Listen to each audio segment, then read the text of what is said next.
Welcome back to Dynasty Dads, episode 2 of the off season. Today we're going to be talking about some news, a bunch of the changes with all the coaching staffs. I mainly wanted to talk about this because I am a big advocate for coaching matters. And so with all these changes, there's always someone that goes from fourth to first, first to fourth. It just happens every year, and a lot of it is due to coaching. Uh, I I can't recall the last time there was this many changes as far as coaching in the league. Like this was a wild one. Most years there's what, like 4 or 5 head coaching jobs that change. For the OCs, it's probably double that. But this year was just insane, and not only the volume, but the number of high end coaches that move positions. You had the longtime coaches for the Ravens and the Steelers change, which was they've been there forever. I mean, probably since I started to watch the sport, they've been there for 20 years. It's insane. And then you have kind of seen a shift to where a lot of teams will go for a younger head coach. You don't see very many older coaches get gigs anymore. A lot of people are trying to go the Sean McVay route, which for a lot of teams it's worked. I mean, you just look at the Seahawks. I mean, their head coach was there for 2 years, and he's fairly young. I think he's in his late 30s. I'm like, I don't even think he's that old. But we'll talk about all the changes with the coaching staffs, and then we'll also get into some guys that we are seeing moved a lot in leagues. This is a big time of year where you'll see a lot of people that call their shots on players if they think their value will go up or down, whether it's due to they're going to be a free agent, whether they just had a down year but they're a great player, or they were somebody that came out of nowhere and they're being traded because people don't believe that they can keep up this level of play, which is a lot about what dynasty is. You are playing a stock market, and you're calling your shots. And so the more information you have on these players, the more educated guesses that you can make. Everyone hits, everyone misses. You just have to call your shot, because I've never seen anyone win just by going off of what Keep Trade Cuts says someone is valued at. It's always you believe in someone that'll do a lot better than what everyone else thinks, or you think someone's going to fall off. So let's get into some news, and then we'll get into the coaching. Right off the top, some very, very sad news. Rondale Moore passed away.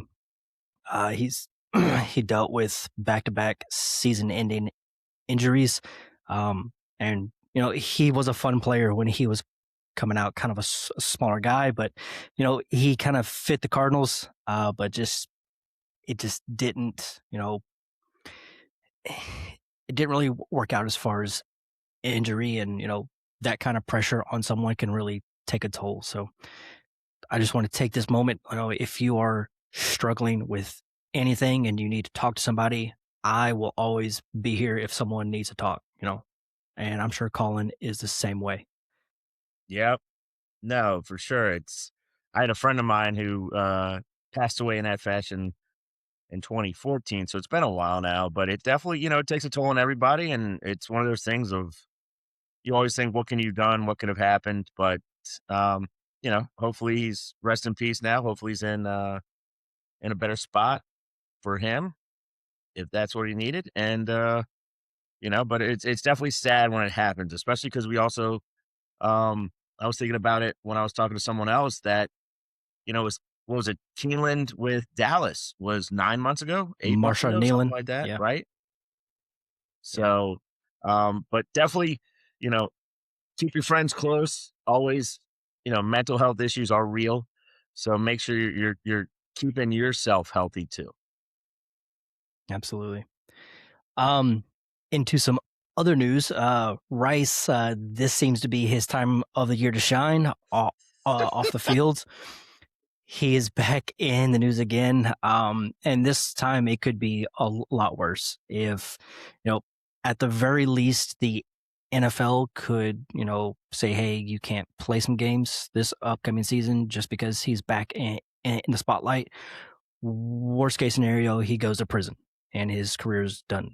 So just have to keep an eye on that. I know we will talk about him later as far as trades because some people are seeing it, some people aren't, and people are making moves. So he's not someone that I have on any of my teams just because, I saw the risk, from not just this past year, but prior.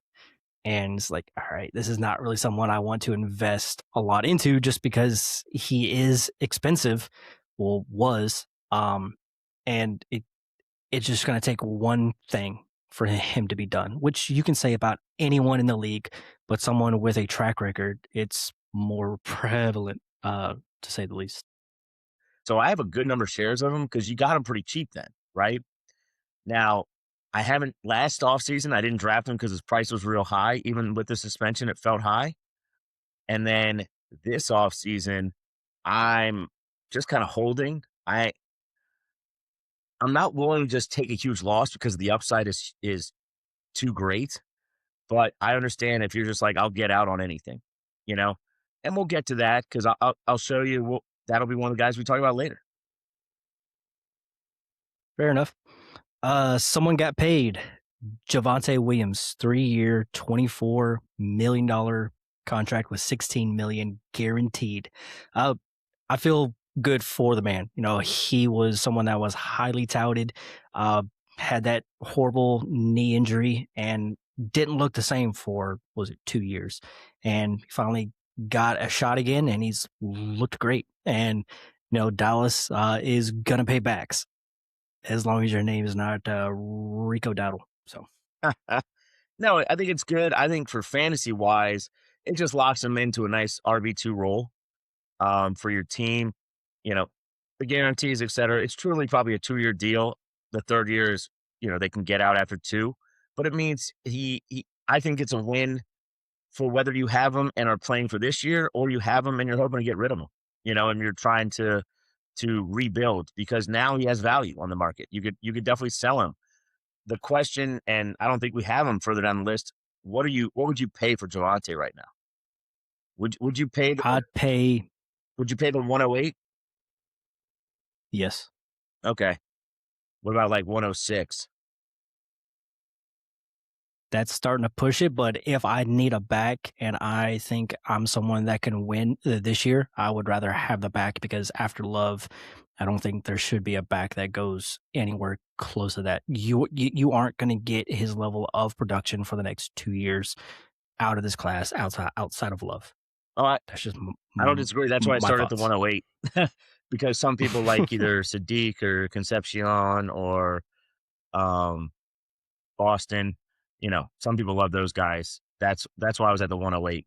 But 106, yeah, I don't think I'm not sending away the 105. I feel that that's kind of the tier break right now. But I agree. I think if you need a running back and you got a late first, he's probably one of those guys you can go get for your later Absolutely. first.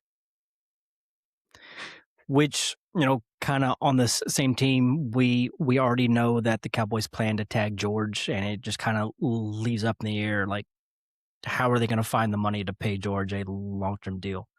And I don't know if he's going to be tagged and traded, but they say that they want to keep him there. So I'm thinking that Jerry hopes that George will play on the tag and they can figure it out next offseason. But this is George's time to get a bag. He just had the best season of his career, and this next season is not for sure that he's going to do the same thing again. I mean, he's going like 5th round right now in startups, which Pickens, I felt is a 4th. Yeah, 4th. Pickens is early. He's like early 4th. I actually was in one recently where I think he went in the back end of the 3rd. Like he's moving up. Okay. So it's well. If you ask about Dallas, can they sign him? The biggest way and the easiest way to do that is extend Dak again. I mean, seriously, like part of reason I have issues with how the Saints handle the cap is we don't even have an easy guy we can extend. When you have a quarterback that's less than 38, you can do it. Dak's only 32, right? Maybe 33 now. It's easy. Extend him again. Deal with that shit later on. So they can make it work. We just saw what happened with Mahomes. Kansas City was 50 over, and now they're 12 over, right? So same kind of idea. Yeah, because Dak and Mahomes, we all know, is the same type of player. Last year they were. Just kidding. Yeah, for Pretty sure they had about the same record. So speaking of Mahomes, Tyreek Hill was cut. Do you think the most obvious pathway for him playing again is to go back to the Chiefs? Do you think he wants to go back to the Chiefs? I don't. Why would the Chiefs spend more money on another receiver that has off the field issues? Like why would that be their goal when they have some O-line issues? Rice is already getting paid. They're over the cap, and Tyreek's not going to play for $4 million. He's not coming to do that. He's just not.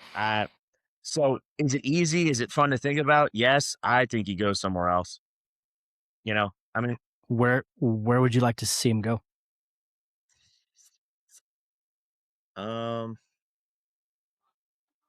If he goes to the Titans, his career's over. That's where every old he's not wide receiver. He's going to play for a contender of some kind.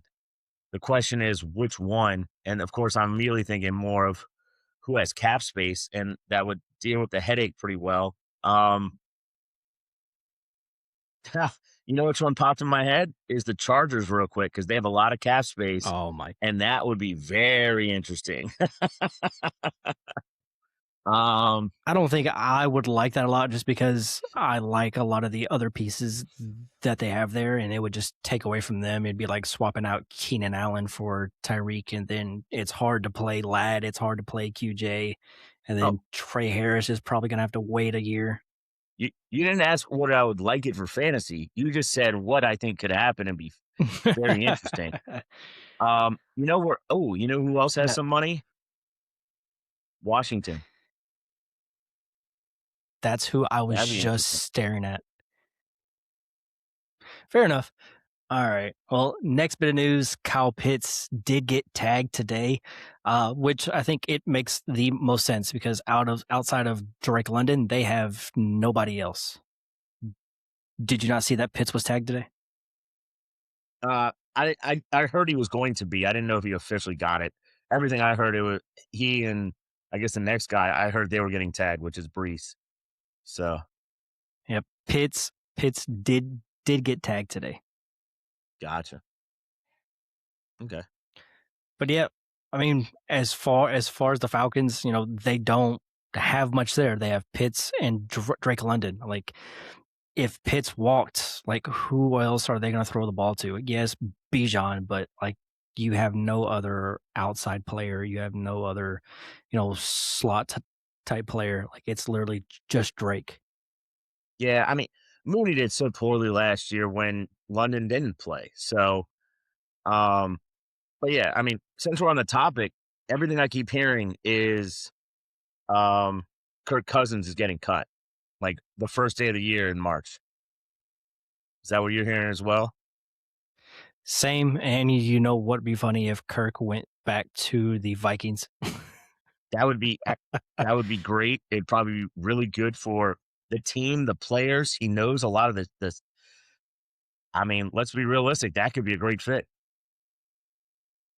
Would Justin jump back up into the first round? Because currently he's like a mid to late second round pick. How could he not? I mean, he's probably going to, if they bring back Kirk, he could start for him 1 or 2 years, right? It's not like it would be nothing. And because he's already getting paid from Atlanta, he might not be that expensive. And that's what you got to look at. Like, if you try and trade or bring in Kyler, I think he's asking for a lot, or at most a 1-year deal to prove it, where some of these older guys that can come in and play for the teams like Minnesota to challenge JJ are the older vets that might play for a little less but want to show themselves again and aren't asking for 50 mil, where Kyler might ask for a lot of money because he's still young. Joe Flacco, he would throw the ball to JJ about 30 times a game. I'd fucking I take it. think Joe's done. Oh, I think Joe's done, but that's me.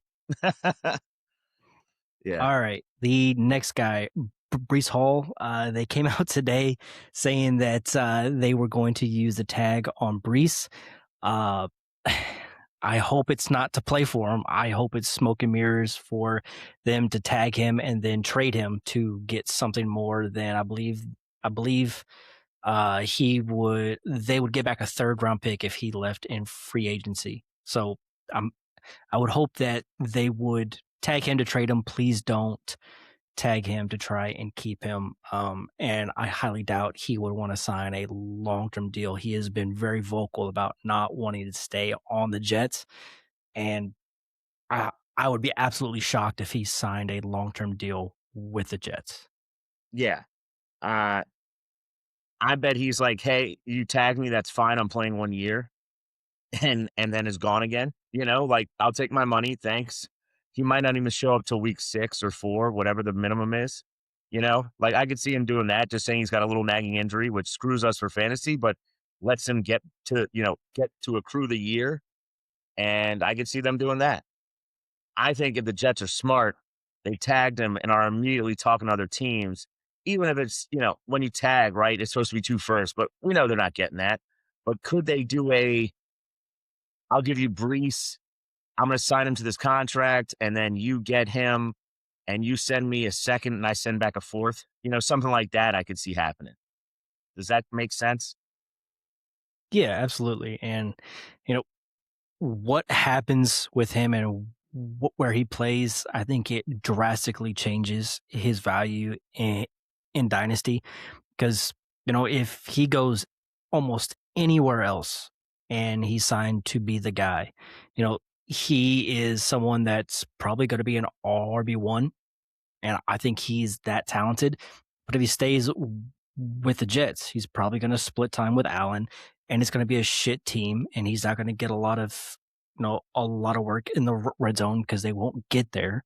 And it's just tough for you to bet on good backs on terrible teams. Like the best case scenario was Ginty at RB12 this past year on the Raiders. So And I guess that's not a bad comparable, but the Jets' line's better than Las Vegas, but that's not saying much because of how bad the Raiders were.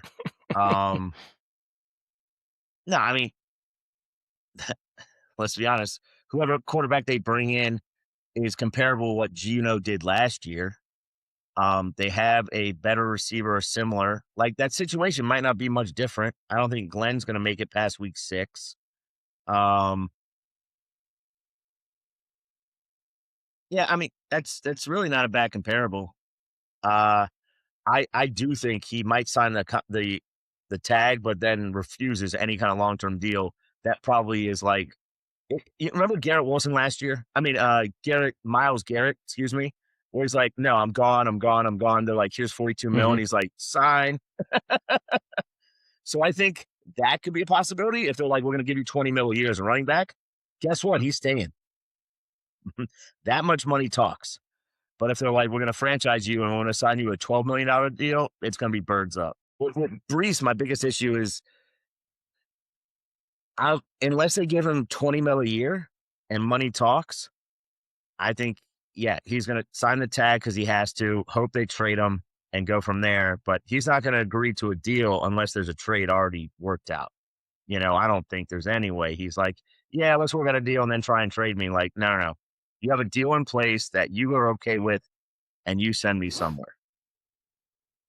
Otherwise, Yeah, and he refuses to sign unless he gets, you know, Miles Garrett is who I was talking about quickly. He was like, "No, I'm gone from Cleveland. I'm gone from Cleveland." They gave him 42 mil and he's like, "Sign. Thank you very much." He's got to get a stupid deal. yeah, that's fair. And To be honest, the Jets kind of have the money to do that. So, and they don't have a lot of people to pay, and they've got picks. So, I mean, Brees is a good piece to build around, but they're 3 years away. Like They're, Brees they're, will be they're what, way closer than 28, that. 29? They're Really? way closer. The reason I say they're way closer is because they're not in cap hell. And when you're not in hell, you find a way this year to get by. Next year, you draft your quarterback. And when you draft your quarterback, and this year you get better with all the draft picks, and next year you have all those extra draft picks, and you have money to sign people, all of a sudden, not 2026, but the 2027 season, you are, whether the Jets do Jets shit and mess it all up is a different story. But truly, without being in cap hell, you can get back into the swing of things in 2 years. Yeah, and I guess the Seahawks are kind of the poster child for that because they were kind of in that spot until they got the head coach right. And but I don't think the Jets have the right staff in place. But I guess we'll see. Speaking of Yeah. staffs, I guess we might as well just move into the coaching side. Hey, is there a big delay? No, everyone's getting fired. So halfway through the year, they'll do an interim. And then next year, when they also get their starting quarterback, that's when they'll be ready to do Fuck. it. This year, Glenn is just kind of a. I understand keeping him, but they probably should have moved on already. But they kept him due to, I guess, not paying his extra salary for all these extra years, actually keeping him in and then firing him. So we'll see. Let's move into the coaching changes. A few points that I want to talk about when it comes to coaching and why I think it matters. You know, does the staff have continuity? A lot of staffs, they have guys that they've worked together with for a long time. Either they've been together for a long time, or they were at another staff for a long time, or they've worked together for a few years, and that matters because you are all on the same page. And then you got to look at where did these coaches come from? Like a lot of people like to look at like Sean McVay's tree and Kyle Shanahan's tree. You look at Bill Belichick; he has no branches; it's just him. So you have to look at what is the track record of the coaches that leave. Those high end coaches like Sean McVay and Kyle Shanahan. I think that does matter a lot. Where did you come from? Who did you learn from? And then like, what did you do at your last stop? Were you Pete Carroll with the Seahawks, who weren't shit for the past 3-4 years, and then you get a job, and all of a sudden you're still shit? Like, yeah, you could have seen that coming. That, and you know when it comes to a head coach, what kind of coach are you? Are you a offensive minded coach? Did you come from the other side of the ball on defense? Like one that concerns me is Saleh on the Titans. He's always been on the defensive side of the ball. The last time he was a head coach, it didn't really work out with the Jets. So what kind of coach are you? Because we play fantasy, and if you're a head coach that's more of on the defensive side of the ball, that really doesn't help Cam Ward. But that also does matter who is your OC and who is going to be calling the plays. That also matters. And then your scheme fit, for the players. Like, do you have, someone that's used a lot of mobile QBs, and all of a sudden you don't have one, and like you have to write a whole new scheme for the players. So those are some of the things that I look for when it comes to coaching. Do you have anything else that you want to add on coaches, on what you try to find? Yeah, I think you're right. A lot of the teams are going to offensive head coaches, and the ones that aren't are at least hiring the top OC candidates available, you know. Um, and those that aren't, the defensive coaches are the ones that bring the mindset and the unity together, but the OC actually brings the offense. Like we saw with the Seahawks winning the Super Bowl, you know. Um, but no, Coaching, I feel, is mattering more and more, where there used to be so many of the same kind of ideas and thoughts, and now the small little differences mean a lot, and you go through waves, offenses change, and then defense switch back.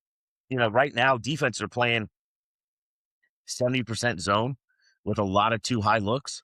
So the coaches are having to figure out what's the best way to attack that and make it work. Certain coaches and schemes are struggling with that. The simpler ones are tougher. The ones with a lot of motion seem to be doing better. Overloading certain areas and sides seem to be working out better.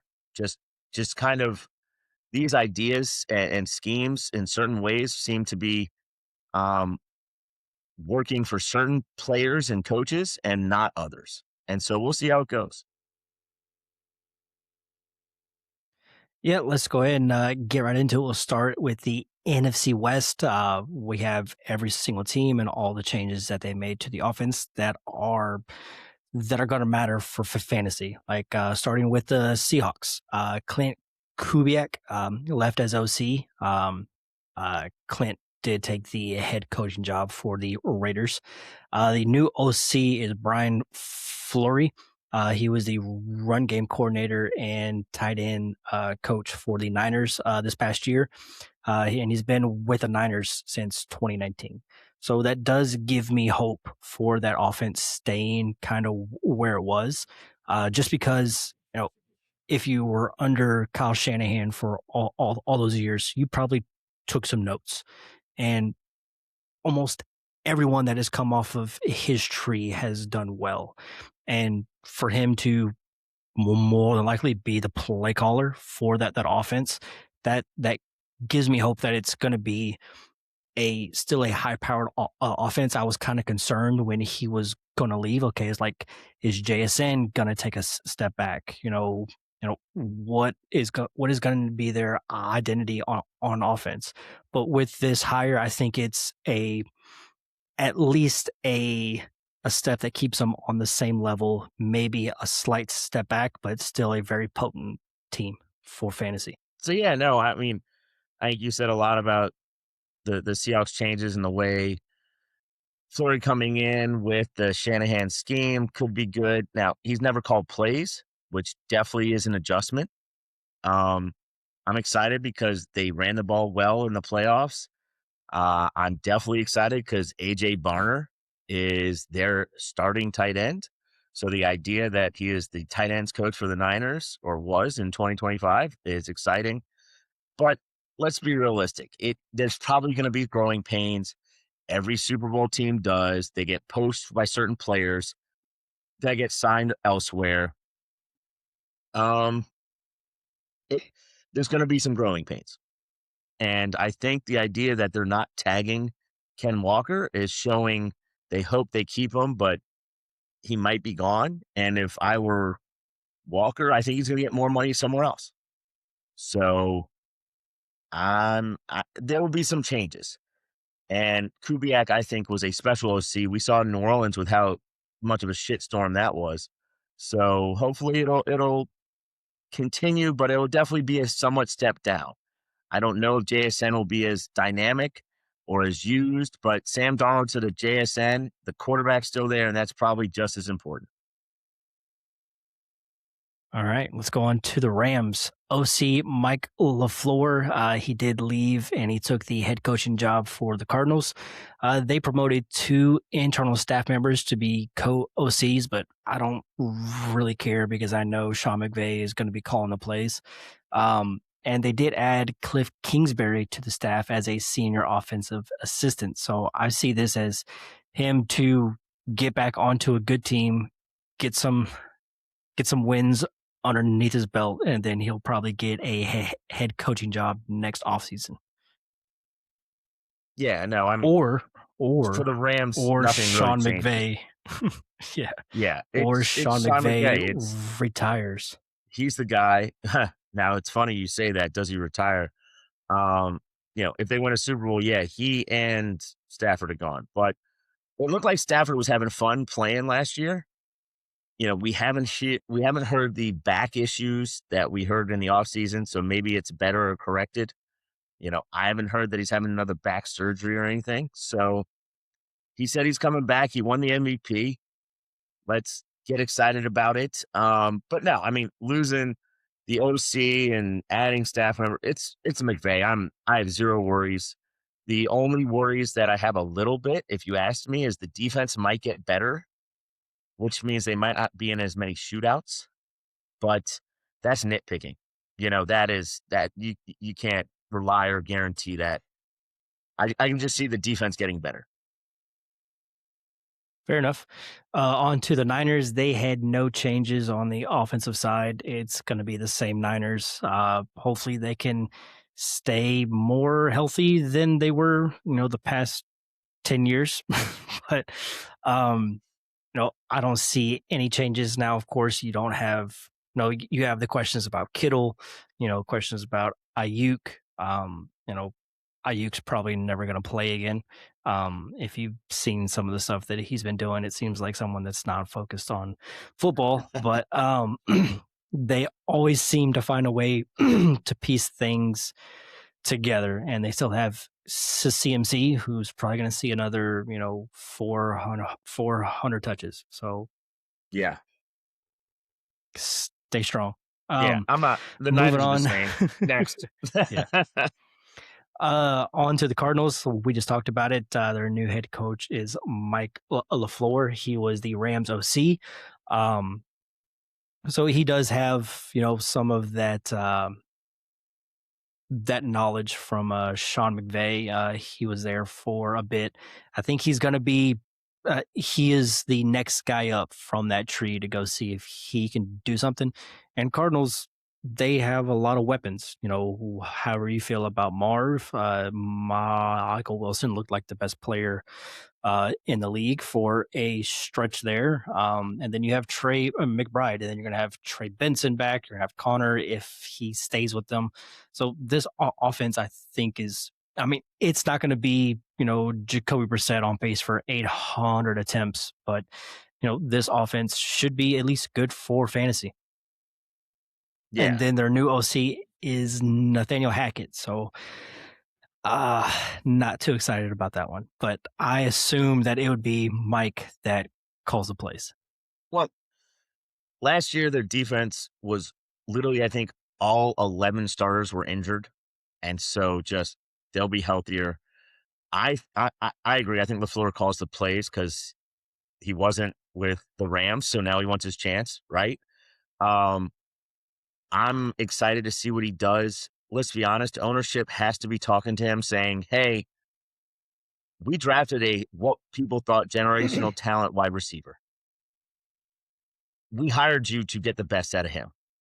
And we're about to find out this year and maybe even next year how good he actually is.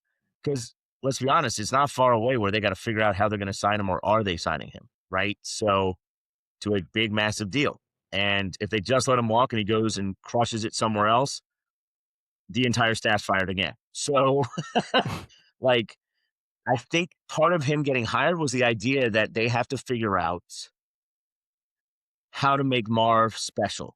And now I truly believe part of that is the idea that they're moving on from Kyler. He's not, he likes running. It doesn't seem like he loves watching film. So they're going to get someone else in. And if the defense gets better, the team will be better. All right. NFC East. We'll start with the Eagles. OC Kevin Patullo is out. They did bring in Packers QB coach Sean Manning as their new OC. And I added this because I think it's pretty big. The longtime O-line coach Jeff Stoutland is gone. He was a huge part they took in guys that, nobody really thought a lot of, but had tools, and he made them great offensive linemen. So I do think that O-line continues to take hits. They didn't have Lane Johnson for a stretch this year, and it really showed. But not to say that the Eagles probably won't win the division again. But to me, that's big because Jeff Stoutland is someone that that pretty much everyone in the league sees as probably the best offensive line coach in the league. Yeah, and they had a lot of injuries last year. They're getting a little older.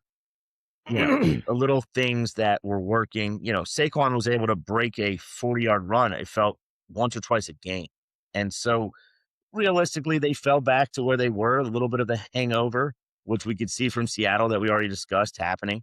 Um, I don't think it can get much worse on offense. So I'm excited to see what Mannion does as their OC. I already saw a blurb who was from Saquon or AJ even was excited about the way he's talking and coming in and getting, kind of a youthful spirit coming in with the offense. So I'm excited. It can't get much worse. In my opinion, I think it's going to be better. There's going to be less AJ bitching. Um, so let's see what happens. Did I say Sean Mannion? I meant Sean Mannion. Yeah. Well, I you wrote it in my doc. corrected. Exactly. In my doc, I've probably typed Manning probably 1,000 times, so it saw me type Mannion. It's like, oh, this motherfucker means Manning. Got it. No, Sean Mannion. But yeah, Cowboys, no changes on the offensive side. The Commanders OC Cliff Kingsbury is out. David Blau is the new OC. I'm a bit worried about the Commanders. To me, it's all health, right?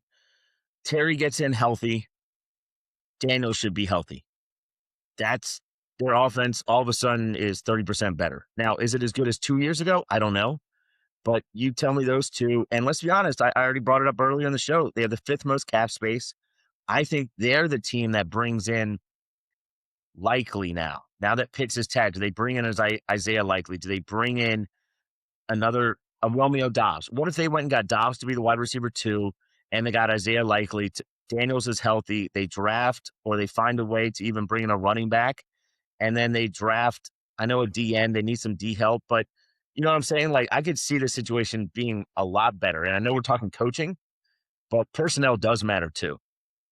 And the idea Absolutely. that those POSs they were running out when Daniels was hurt, and the fact that Mariota actually had some offensive, I guess, fantasy production, let's say, was shocking. So I could see them bringing in, like I said, a few of these guys. And is Blau the answer? I don't know, but it's got to be better than last year. That's fair. Are you still on board with Jaden Daniels being a first-round pick? He was what, number 1 or number 2 overall last year. Then he struggled with injuries.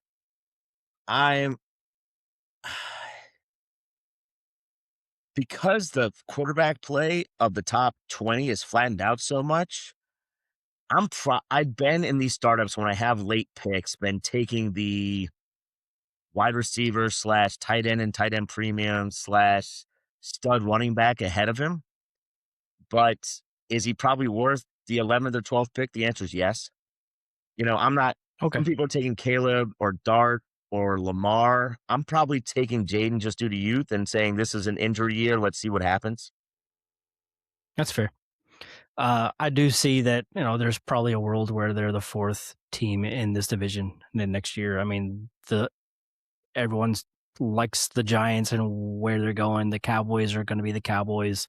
The Eagles are going to be the Eagles. So, like, where do the Commanders fit in? Like, they're going to have a special gear to be atop that division. Whether, it doesn't really make a fuck for fantasy, but, if they're down a lot playing games, their defense, is a bit older. They're going to have a lot of holes on defense.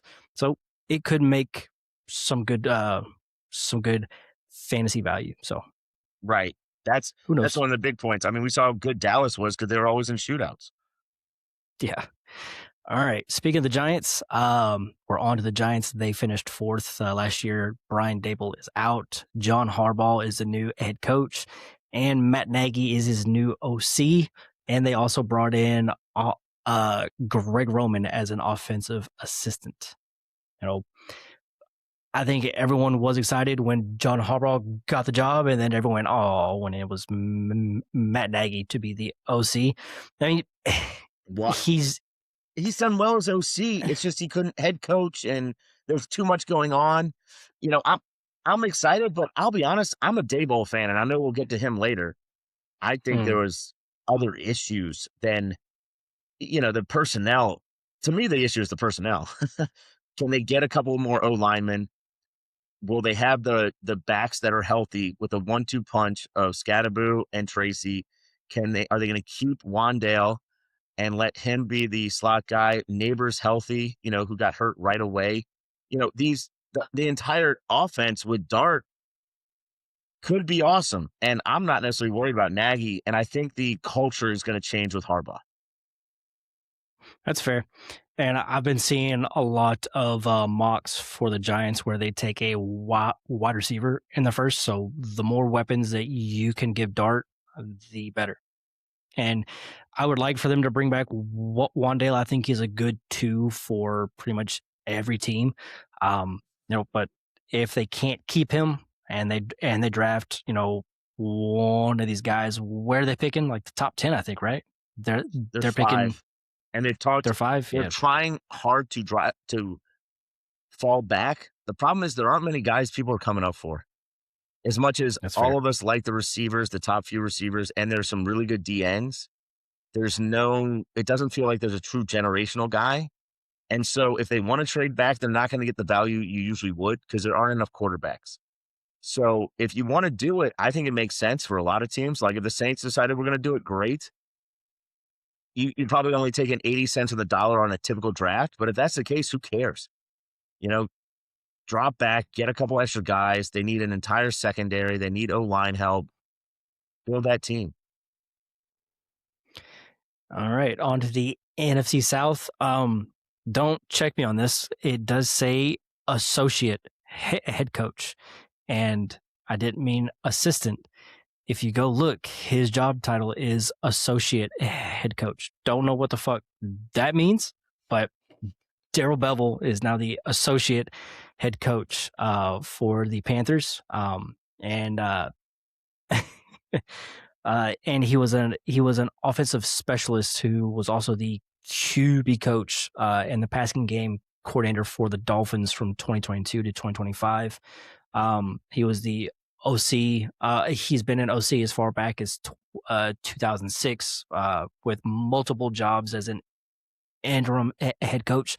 So the dude's got experience, and it's not a lot of changes for this staff, and I think they were on the right track this past year. They have a lot of youth. What do they do with the backfield? That's a huge question mark. You have T-Mac that for sure is there, but does Rico Dowdle stay?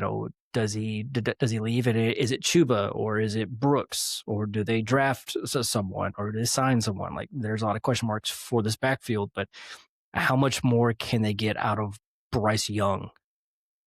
That's Bryce Young's the issue because for me, I don't think Rico stays because I think they still don't want to say they wasted a pick on Jonathan Brooks and they just took Trevor Etienne. So I think they have their 3. So I think the backfield is actually kind of set with Hubbard being the main guy and the other 2 fighting in camp, who's the 2 and 3, and then rotating them in. I think Rico's gone. Their O-line is pretty good. I don't know how far. I mean, they made the playoffs. Great. It's the NFC South. I'm a Saints fan, so I could talk shit on them all I want. It's awful. They made the playoffs. They beat Miami, and they beat what other shitty team is in that? I always forget it. Not just Miami, but they beat the Jets, right? So 2 awful teams. Yes, they lost to New England and they lost to the Bills, but they went 2-2, and they won the division going 8-9. So you can't really talk too much. But I think they still need is Bryce good enough? Who's their second option? Because Tet is for real, or T-Mac because he doesn't like Tet, and their defense has holes. So they couldn't get pass rush. They struggled in a lot of different areas. They have aging linebackers like where do they go? So anyway, I think the team is going to be interesting. This associate head coach was probably due to pay that they listed him as that so they could pay him more than the defensive coordinator, right? So who knows, like all businesses do. Um, how much is it going to change? I don't know because McDaniel called the plays, but it clearly looks like 2 years ago, Jonnu Smith was something. So maybe all of a sudden he'll find a tight end to become something. I don't know. This one is more cloudy purely because I'm not a big Bryce fan anyway. I could easily see them being fourth next year, and that's saying a lot with how bad this division is, or not how bad, but how there's no one that really stands out, which is Yeah. also bad. All right, Bucks. Zach Robinson is a new OC. He was the Falcons OC this past year, and he was the offensive assistant coach for the Rams from 2019 to 2023. So he's got some good genes. He's got some good coaching behind him. I mean, he made Bijan, a top back this past year, and he's already come out and said that he sees a lot of Bucky in Bijan, which I'm not saying that Bucky is Bijan, but that's some of the stuff that you want to hear from your coach, saying that they want to use him like they just use Bijan. Now, will he get that much work? Probably. I mean, you're not going to have White there. Sean Tucker, we've talked about, he's probably gone. He's going to be back. So between those two guys, can Bucky be a top 5 guy? Why can't they do the same split they did with Bijan and Algier that now Bucky and Sean Tucker does? That's kind of my thinking. Roddy White's gone. Not Roddy White, excuse me. Damn. Throwback. Yeah, no shit. Good Lord. Sean White. Anyway, that is awesome. Just that made my day. Just the misspeak. But no, I think Dale split. The question is the offensive line and situation. I don't think Bucky's Bijan because not many people are, but could it be 80% of Bijan? And if so, welcome me a top 5 back. You're right. Top 7, right back in there. Can the O-line come back together? And one of the other questions I really do have is I feel Baker got hurt somewhere in the year. So I wouldn't be surprised if he was dealing with a lat injury that he comes out with 3 months from now. And it was like, yeah, play through it for 6 weeks, because he was sailing passes. You and I even talked about it on the show. Like it looked off and it didn't necessarily look like it was the offensive coordinator. Yeah, that's fair. Moving on to the Falcons, Raheem Morris is out as head coach. They did go get one of the best candidates, and Kevin Stefanski, who is now the head coach. Everyone knows he's been the longtime Browns head coach. Tommy Rees replaces Zach Robinson at OC. Rees was the OC for the Browns, so you have that head coach and OC stack that came from the Browns and is now at the Falcons. We talked about at the very top the continuity. So they know each other. They know what they like, and there's not going to be a whole lot of a curve to them trying to get an offense together. For the Falcons, I mean, they have 3 weapons. They have Drake London, Pitts, and Bijan. And if you look at how they ran their offense with the Browns, there wasn't they targeted the tight end a lot there. So that has me a little bit excited for Pitts because we know that he's gonna be there. It's more of can Penix put it together, which the Browns didn't have shit for QBs this year. So is Penix that much of a downgrade or an upgrade to what they had? Is this the same offense as Cleveland? Now you're in the easier division because Penix doesn't have knees, can't run, is immobile, which is not a good thing. I don't know if he makes it. Does he start week 1? which means Kirk Cousins would have been better than a lot of these other options, but he's gone due to salary issues. Um, I mean, if you compare it, they probably have a little better O-line, maybe a lot, especially now that Cleveland's losing everyone. So better O-line. So maybe that'll help the situation. Is Bijan better than Judkins? Yes. Is Pitts better than Fannin? Probably. You could probably argue either way, right? Based on how Fannin looked. Is London better than Judy? Yes. Um, but right now the quarterback situation is the same. I and maybe it's a Saints fan hating on Penix, but like I don't see much difference, especially because he just had his third knee surgery, like serious knee surgery, not like I scoped it and I'm out 4 weeks. This is legit. So yeah, it's All right. looking like they messed up by taking Penix instead of really helping the offense with that pick or trading out. Yeah. When they made that pick, everyone was like, "Wow, that was a waste of a pick." And then Kurt goes down. They're like, "Oh well, Penix. Well, he didn't go down. He got hurt." Yeah. And then they were like, "Oh, well, that was a smart pick." And then Penix got hurt, and they're back to Kirk Cousins. So it's like you can't win. You can't win, even when you try to make the smart move that you think is the smart move. It just didn't work. Now there is a chance that he is able to play at the start of the season. He's not going to be the same as if he was fully healthy. And if he's not healthy, who are they playing? Like I don't even know who their third string guy is. Well, But is this another team that's a candidate for Geno Smith or Joe Flacco? you love saying that fucking name, I Geno do. Smith. I do because I think he gets a horrible rap for the situation he was put in last year. It's I really probably because you have a shitload of shares. That's So. incorrect. I have 2 times workload. There it You is. gotta There double it that is. up. He might be one of my most owned players. Oh, that must have been brutal this past year. All right, Well, on to the he was Saints. my favorite Go quarterback on ahead. a bunch of teams. So the answer Okay. was, yeah, because I got to watch him, but I didn't have to play him much. So Saints, they had no changes on the offensive side. We can move on to the NFC North. next. Bears were at the top of this division this past year. Declan Doyle is out as OC, who is now the OC for the Ravens. The passing game coordinator was promoted to OC, but we all know that Ben Johnson is the one that calls the plays and someone that was promoted from that staff. There's not going to be a lot of changes to that offense. If anything, they're just going to take another step forward. Maybe Caleb gets a little bit more accurate and is not in the 50s with his completion percentage. But for the most part, this offense is going to look pretty much the same. Yes, you do have Swift that may not be there.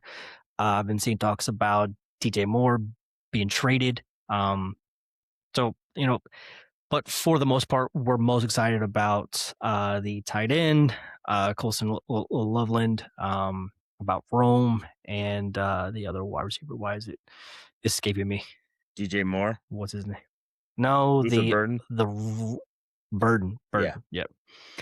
I mean, it is very late in the day. I've been up since 5 o'clock this morning, so No excuses. my mind's a bit fried. But for the Bears, I think it's going to be mostly the same, just with a younger core.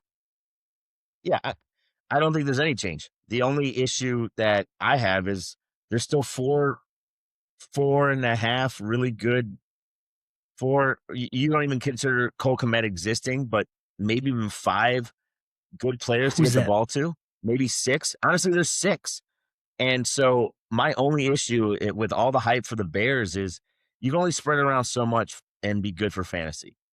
And the reason I say that is I think both Schwartz and Monangai are back and do well at the running back and catch balls out of the field. And then, of course, you got Loveland, Burden, DJ Moore. I don't think is going anywhere due to his contract, and Rowe. And so I think 1 or 2 might pop off. And the problem is I don't know which game each one's going to happen. Fair enough. On to the Packers, who also made no changes on the offensive side.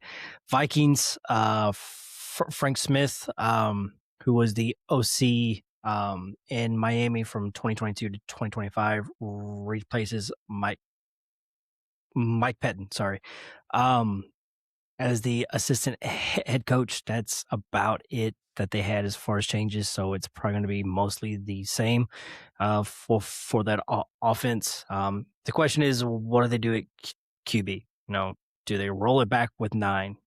And if that fails, then Well, it's another lost season. then the coach is fired, right? So, Has to um, be.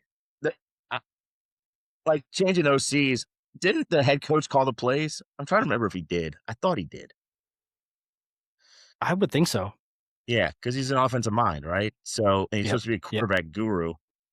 Um, Mm, well, he got Sam Darnold somewhere, right? yeah. So anyway, yeah, I don't necessarily think it's who's the QB and what other changes do they make.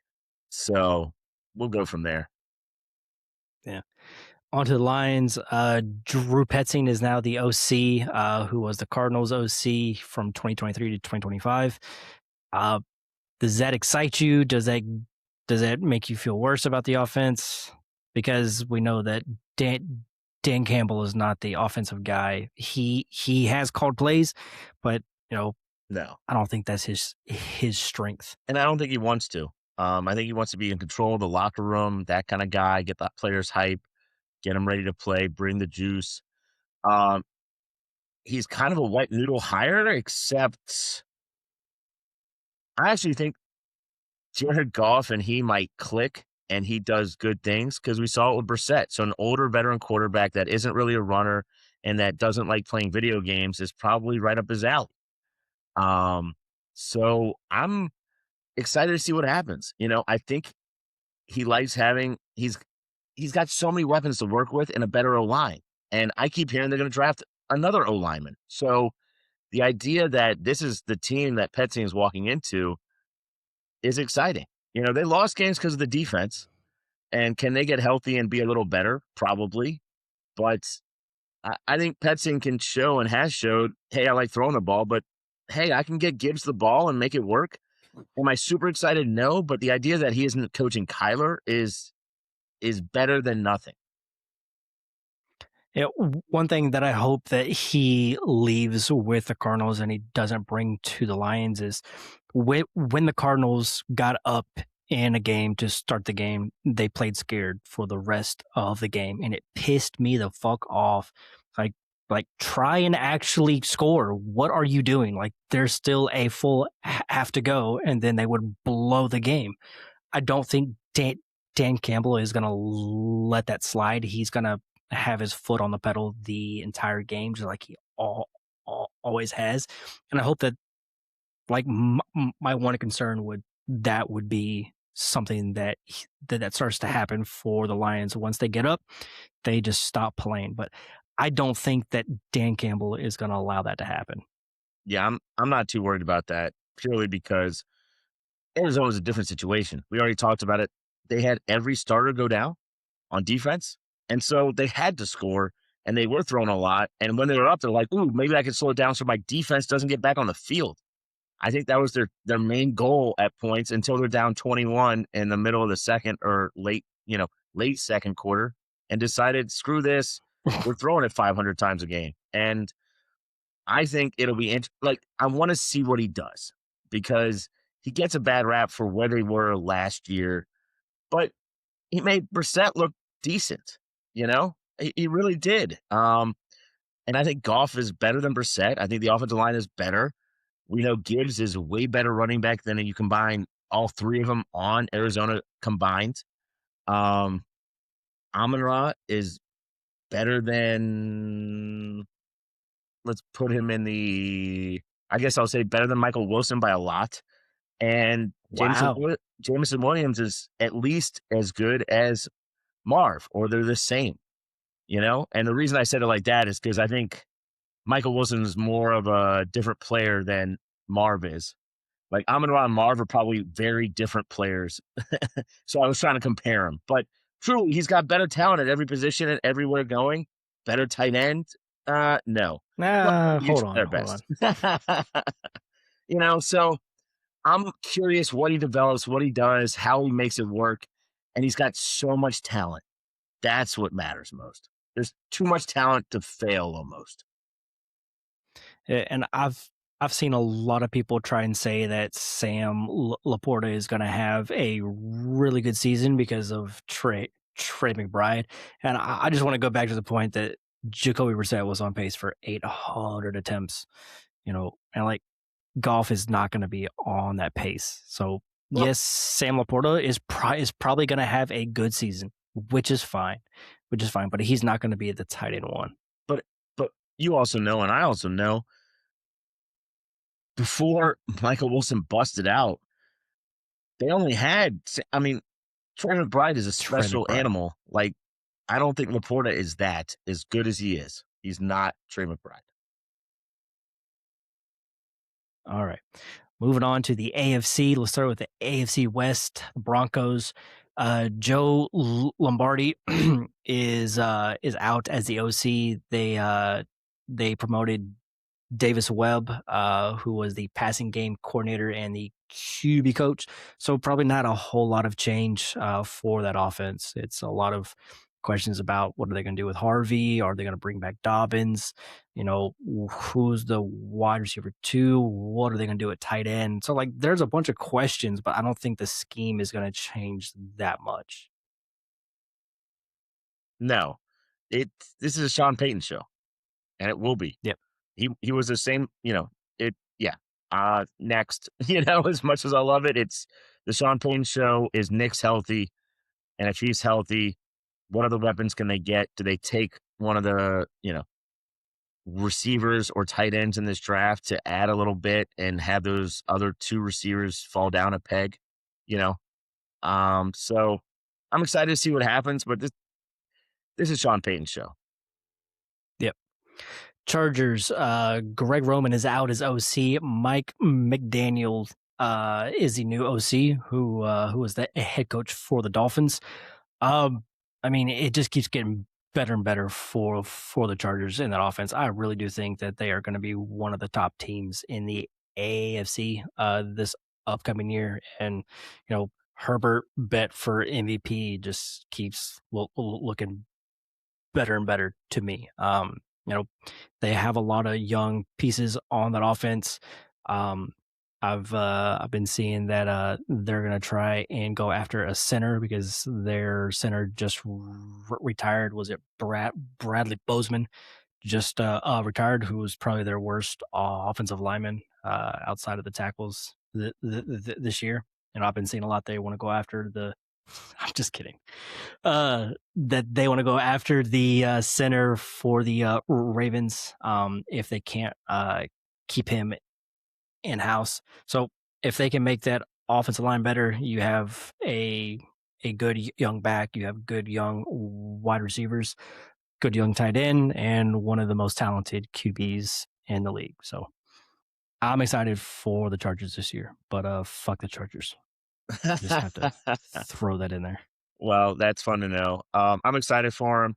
We know both tackles should be back. We know they're going to get a new center who ranks, I think, 40th out of 40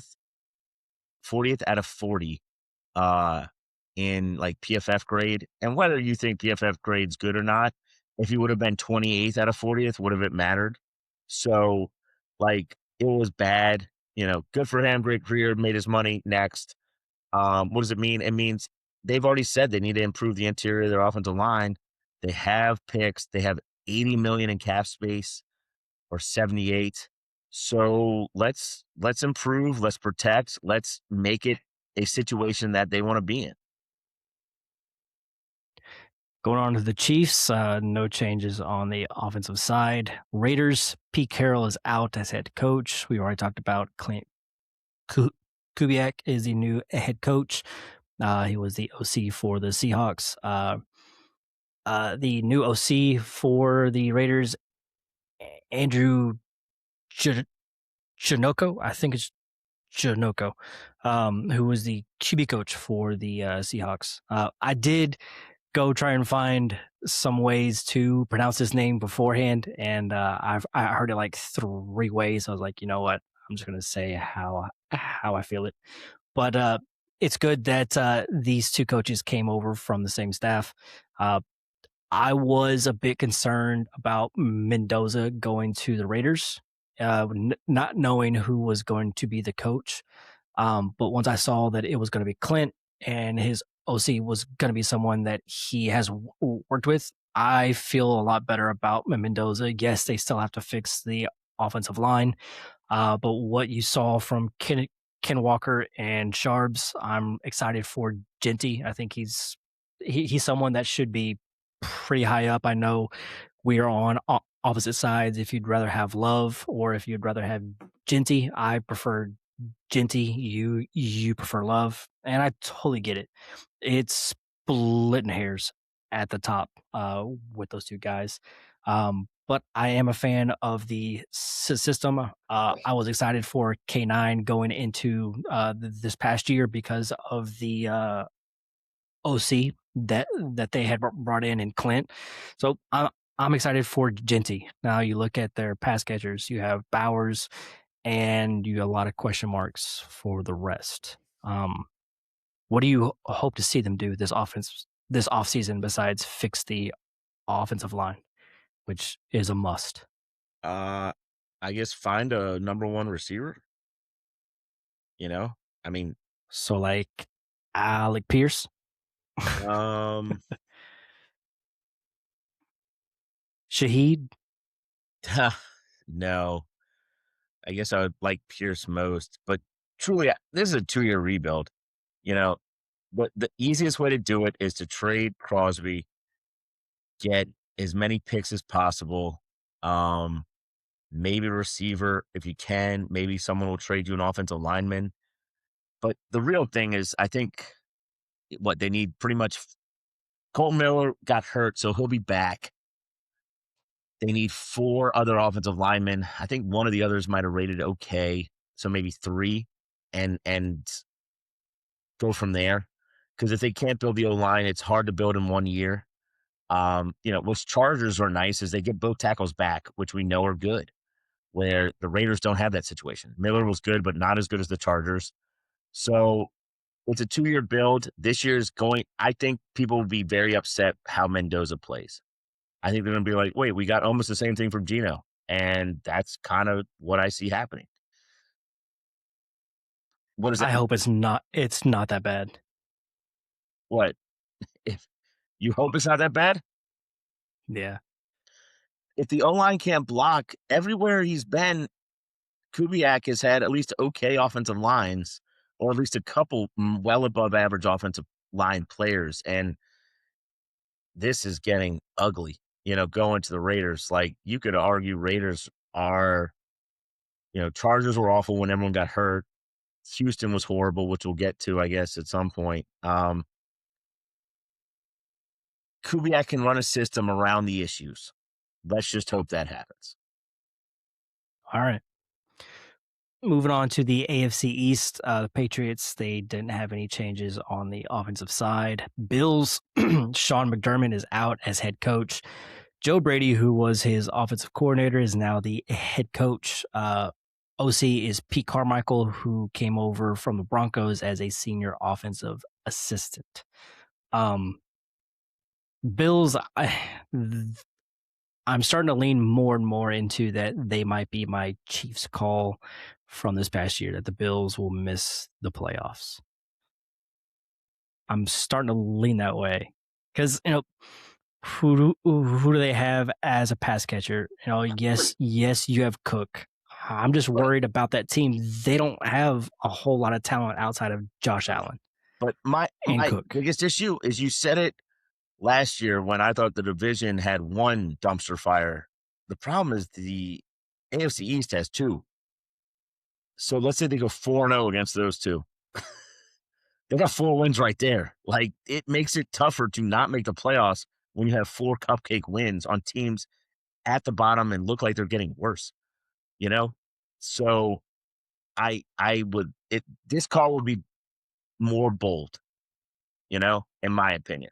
Honestly, I think they have a better chance of winning the division than they do not making the playoffs. Okay. Yep. That's fair. That's fair.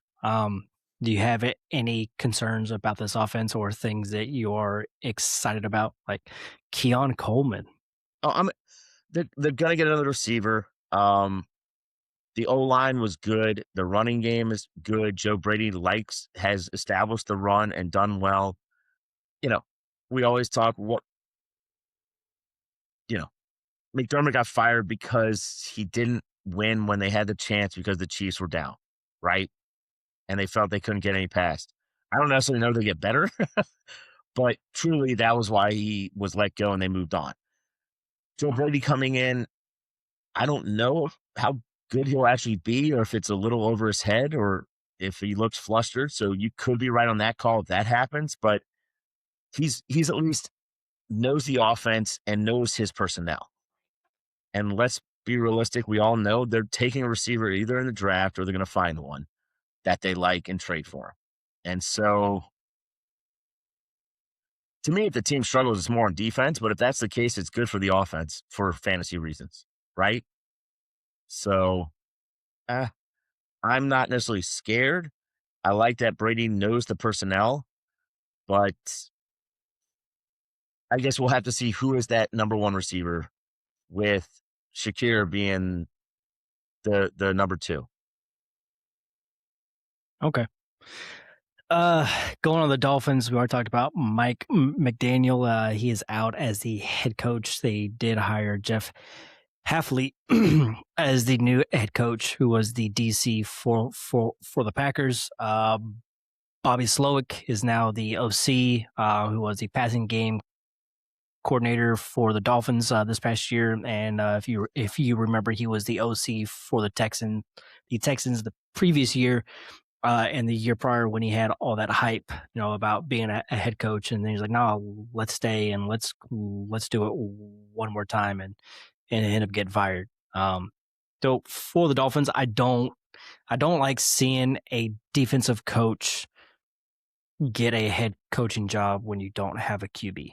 Because like how are you supposed to develop a young QB? If you don't have someone in place that is proven that they can, at least somewhat elevate a QB or, teach them. Bobby Slowick, he did have that time with Stroud when Stroud was a rookie, but it's not the most. Well, he's not one of my top 5 guys that I'm excited about to pair with a young QB, and we don't even know who the QB is going to be for the Dolphins. So, Oh no, this situation is shitty. The only thing that I yes, it think is. that the only good thing that could come out of it is that they actually know Achan is the real deal, so they use him properly. I think Slowick can do that. But no, this is going to be a shit show. Trying to move on. They and the Cardinals keep saying we're going to find a way to trade our quarterback, and every team's like, I'm not paying $500 million, right? So if they made a deal, it would be like, you take Tua and here's a second rounder and you give me your sixth. Like that's how these deals get done for a team that's tanking. The problem is if you're the Dolphins, you're the team tanking. So why would you even do that, right? Just cut them, eat the salary, be shitty this year, get your quarterback next year. What sucks is the real answer is Malik Willis might be walking into this situation. Well, he knows the head coach. But right, he does. But if you're Malik Willis, are you signing a 1-year deal? No way, huh? No, No. I mean, at the minimum, it has to be a 2-year deal. Yeah, but with guarantees of both years, right? Otherwise, it's just one and cut. Yeah, That's yeah. why they almost are always 3 years deals with certain kind of stipulations. So I don't know. The Dolphins are a dumpster fire. I still believe, and I talked to a couple of friends of mine that are Dolphins fans, the O-line was a big part of the issue. Tua lost it. McDaniel lost the team. Like it couldn't have gotten any worse. Tyreek didn't want to be there even when he was there. Achan just kept his head down and produced. And I think that's what's going to continue. I hope. All right, on to the other dumpster fire in this division, the Jets. Their new OC is Frank Reich. His previous two stops in the NFL was a head coach for the Panthers and Colts. Neither went that well. So not a lot of inspiring moves for the Jets. It's probably going to be a very bad year. I hope they let Brees go or trade him and look for 2028. Yeah, they should. If they're smart. The problem is they kept Aaron Glenn. When you keep the head coach, he decides, especially because his job's on the line, he figures out he's gotta perform this year. So he might encourage the front office to do some dumb shit, which is exactly what the Jets seem like Jets like to do.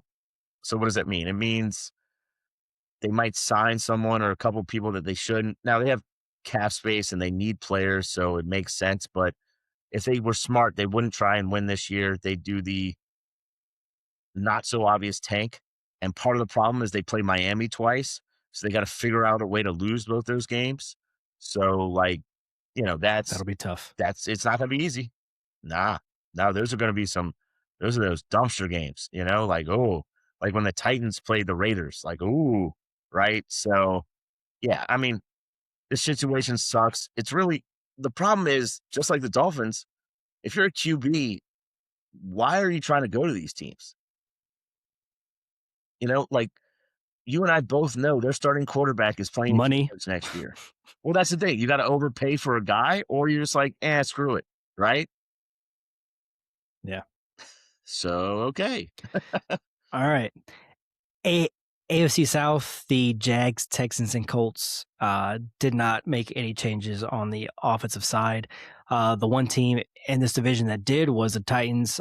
Bryce Callahan is out as the head coach. They brought in Robert Saleh, who is now the head coach, and Brian Dable is his OC. So back to what I was talking about, I wasn't very inspired when they hired Saleh, with a young QB. But then they brought in Dable. I was like, okay, this at least makes up for it because I know who is going to be calling the plays and someone that has proven that they can work well with young QBs and Dable. So I'm a little bit more excited for Cam Ward than when I saw that Saleh was going to be the head coach. Problem is, who the fuck are the weapons on this offense? I mean, I like Helm as a tight end. And then they have a couple young wide receivers that I think can be something, but no one that really stands out. And then is it Pollard? Is it Spears? Like they need to spend some money, and they have it. So yep. The answer is yes, they need to spend it. One and two, they have it. The problem is, are any of these receivers that are out there actually worth spending on? Like, is Alec Pierce worth the 25, 26 million a year he's probably going to get? I guess so. So it's really, do they take him, take their other young receivers, even draft another one, let's say in the second round this year, and just say, this is what we got with Gunnar Helm and our running backs, and at least try and piece together and figure out who's good and who's not? I guess. I'm excited at Daboll because I think he can coach an offense, not necessarily pull the team together. I That's like fair. Saleh because I think he's a locker room guy. And so pairing them together makes me excited about the Titans. And I think it's forward thinking, but I think they'll definitely be improved. Of course, that's not saying much, but how do they get talent on the team? And is it a 2-year project? Probably. But Cam Ward's so young and they have a lot of cap space, so maybe they play it out. And I've heard other people say, and I've always been a fan of his, that they have the best defensive tackle in the league in Justin Simmons. I think even, who was it? Was it Khalil Campbell? I'm trying to remember who said it, that they rated him as their best DT this year. And I was like, oh, okay. So that means they have some pieces to build around on the defensive side, and we'll see where the team goes. But I'm excited for Daboll coming in and coaching Cam Ward and at least getting him in the right spots. I mean, based on the talent last year, to end the year. Ward played better and had nothing. So, hey, let's try and improve and go from there. Would you rather have Shuck or Cam Ward in Dynasty? In Dynasty, See where they went in the startup. oh, They Shuck went one round apart. and Shuck went higher, right? Yeah. Yeah. See, the reason I'm pausing is if the Saints don't really improve, do we get a different quarterback? The Titans could do the same. Not with the number 1 overall pick. I disagree with that. We'll see. Yeah. I would take Cam Ward. You do? You would? Yeah. I paused because to me it's really close. I'm worried.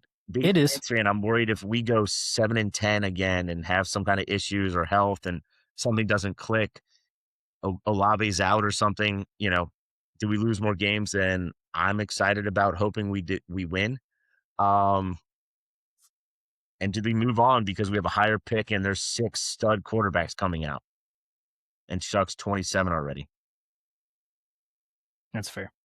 All right. Last division, AFC North. There was a lot of big changes in this division this offseason, starting with the Steelers. Mike Tomlin, the longtime head coach of the Steelers, is out. Mike McCarthy is the new head coach. The new OC, I'm not even going to try and really pronounce that last name. We'll just call him Brian. Brian Who was the Angel. passing game. That's good enough for me. Yep. Who was the passing game coordinator and the tight ends coach for the Vikings. So he's off of, a good tree, a good coach. I'm excited to see what he could do to take that next step forward in his career. I like where he came from and the work that they put out, except for this past year with 9. But, it felt like the Mike McCarthy hire was trying to get Aaron Rodgers back. And I think it worked. I think Aaron's going to play one more year with the Steelers, which doesn't make me feel good for DK or really any of the passing weapons outside of maybe Gainwell. Isn't Gainwell a free agent? I'm going to bet part of the deal he says to the Steelers is, I come back if Gainwell's back. if Gainwell's back. Yeah. Like, I think, who's going to have remember how we always had to have Lazard on whatever team before he got really old? Now I think it's like, if Gainwell's back, I'm back. Thank you. Like, I could see that being part of the stipulation. And you know what? It would be good for the team and the franchise and help them win games. So I'm all for it. How do you think it goes for him next year if that happens? You have back Aaron Rodgers, Gainwell, DK is obviously still there. He just got that massive contract. Do they go 9-8? Do they go 8-9 for the first time? How does this season go? Well, I mean, let's be honest. The Browns are still at the bottom, probably. The Bengals still have no defense. There was something wrong with the Ravens, and they all got older. Could they win the division? Yes. Could they finish 3rd in the division? Yes. I don't know. I think it's fine. I'm not as down on Rodgers, even though he'll be 43. I feel they're going to find another weapon outside DK to alleviate some of that stress put on DK. Hey, could this be a Tyreek Hill situation? Ooh. Could he come in and be a deep But threat? do they have the money? Last I checked, I thought they did. Because Rodgers, I don't think is making the 50, 60 mil. I thought he was just making good money, but not that much. I could be wrong. And let's be honest, a lot of their other players aren't necessarily getting paid right now. DK has a big salary, but the O-line, I don't think Ramsey, Slay. There are rumors some of these guys might get cut. Oh, They spent a lot of money on defense. Oh, yeah, TJ Watt, Cam, but a lot of these guys are older where I think their contracts are kind of maneuverable, I guess we could say. That's So, fair. and what I like about Rodgers coming back is he's more stable, understands the players, knows them a little more. Um, and it might work perfectly because they could be a perfect team to get Rodgers, play a year, new head coach. Then McCarthy gets to make his move next draft for the rookie he wants. I still do want to see Will Howard play some. Okay. Yeah, I have zero interest because I've heard that other place and I'm like, nah, but that's me. He's a guy like, yeah, no. I get it. I remember so many times where we were Saints fans and I heard friends be like, "Oh, this third rounder that we drafted is going to be something." And then dudes didn't get a chance or in practice they're like, "He's no good." You know what I'm saying? Like you go through the list and then you never see it and it's like even on other teams you probably at least would have seen it and it's just I I not real. just want to see it. I don't expect anything positive to happen. I just want to see it because I shit on him so much during the draft process this past year. I just want to see it. But I didn't mean to see it and like hope he does well. Like I just, Just you just want to at least see the option of what happens when he does well or when he gets a chance. Fair. yeah, yeah. All right, on to the Ravens. We've talked about it. John Harbaugh is out as the head coach. Jesse Minter is the new head coach, who was the Chargers DC. The new OC is Declan Doyle from the Bears, who was the OC there this past year. Like this is a massive overhaul for the staff. I mean, it's brand new. You have a defensive coach to be the head coach, and then a OC that I guess you'd say was pretty sought after, but didn't get any looks for a head coaching job. It was just because he was with the Bears this past year, and he was the OC for them. So he's going to get his shot because that offense looked pretty good at times. You know, I don't know how this is going to go. Is it going to go? Is it going to go up in flames, or are they going to have a new spark and be back to the old Ravens that are in the playoffs every year? And I'm a bit concerned for Jackson. I'm a big concerned for the offense as a whole. They could easily probably be fourth in the division next year. Now they do have a great defense. They have a lot of youth on that side of good players. But the offense, if Jackson can get anywhere back to where he was 2 years ago, then this team is going to be good. But I just have a bunch of questions on how is this offense going to be run? Um, yeah, they brought another defensive mind, but it seemed like Harbaugh and Jackson near the end there were butting heads, and that's why they decided to move on from the head coach.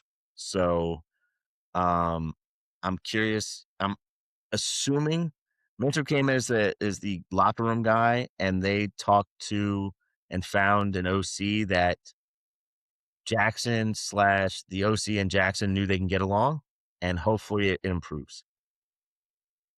I'm definitely worried.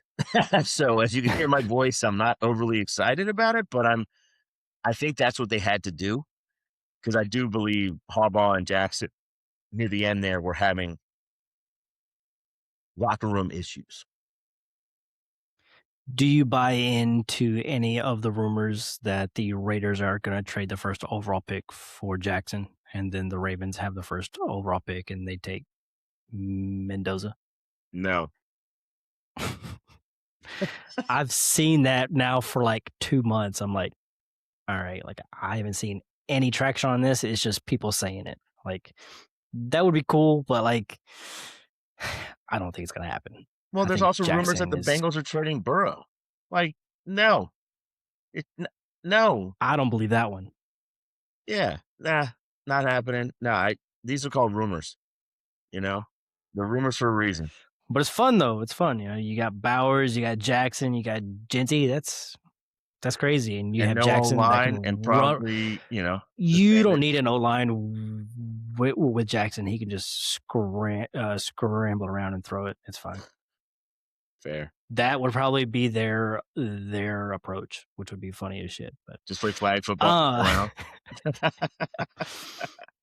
all right. Bengals, no changes offensively, which is crazy that like this team has like been down for quite some time and all the other coaches got fired in this division. You know, two of the longest tenured coaches in the league, and then Kevin Stefanski, who's been there for what, like I want to say like 6 years now, something like that. But the Browns, is the last team. Kevin Stefanski is out as the head coach. Todd Monken is the new head coach, who was the Ravens OC this past year. Travis Switzer is the new OC, who has been the Ravens assistant coach since who has been a Ravens assistant coach since 2017, and was the run game coordinator in 2025. I I'm pretty sure the Browns, all 5 of their starting offensive linemen are free agents. Like, I don't think I've ever seen that before. Like, what the fuck are they supposed to do? So They there's a don't need bunch of there. I don't know questions. if the Browns want him there. Yeah, it's there's a lot of questions around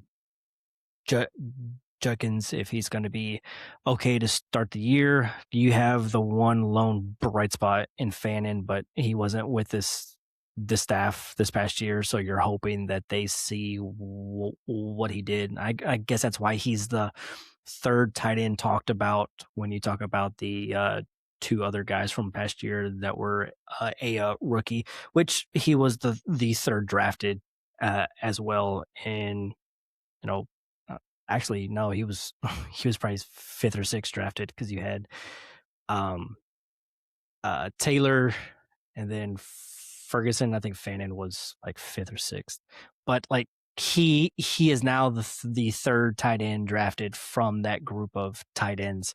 Uh, so you're hoping that he is someone that they at least see. Okay, he did this well last year. He can do it all, and he's the focal point of the offense with Judkins. As far as pass catchers, I'm not too excited about Judy. I'm not too excited about Tillman. And Joku's gone. He's going to be a free agent.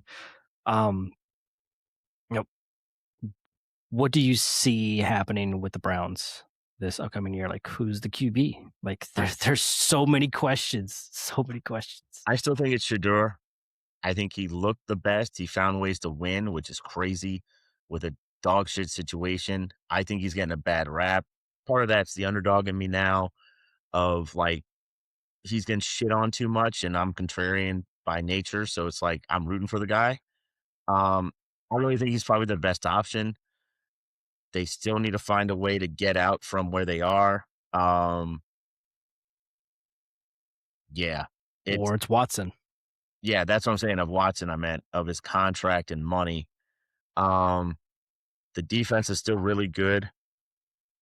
What does it mean? It means the Browns are gonna brown, they're gonna find a lot of new offensive linemen. Maybe they bring back who? Joel Bonatendo, but Batendio, his name, whatever it is.